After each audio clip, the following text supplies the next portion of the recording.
Hi, I'm Dave Ward with the Ward Law Firm. One of the things that's been a problem here in Georgia for a number of years is what happens to step-parents and that relationship that they might develop with kids if the marriage was to be dissolved through divorce or some other mechanism. A lot of times what can end up happening is it sort of leaves a step-parent who's developed a long-term relationship with a child sort of high and dry, for lack of a better term. Well, the legislature has recognized that this is a problem and recently enacted something called an equitable caregiver statute. Under Georgia's equitable caregiver statute, we now have an opportunity for people who have fulfilled a parental role in a child's life.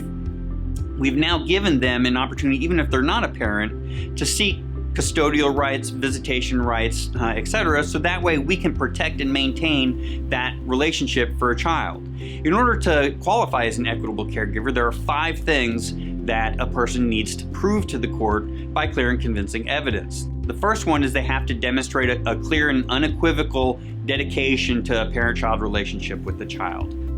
Number 2, establish that there has been an ongoing and established pattern of caregiving where the child is concerned. They have to also establish that this relationship was developed with the approval of one or both of the actual biological parents and legal parents of the child. 4, have to establish this was done with no expectation of any sort of financial compensation. And then number 5, they have to establish for the court that severing that relationship presents a risk of either physical harm or long-term emotional harm to the child, and that it would be in the child's best interest for that relationship to continue. There are a number of things that people can do in order to try and give themselves a leg up on these situations, including in situations where, say for example, there was a death of the custodial parent.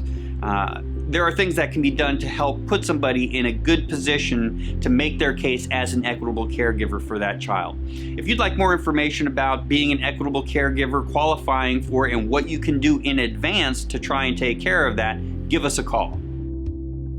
I'm Dave Ward with the Ward Law Firm, and we help parents protect those things that matter most.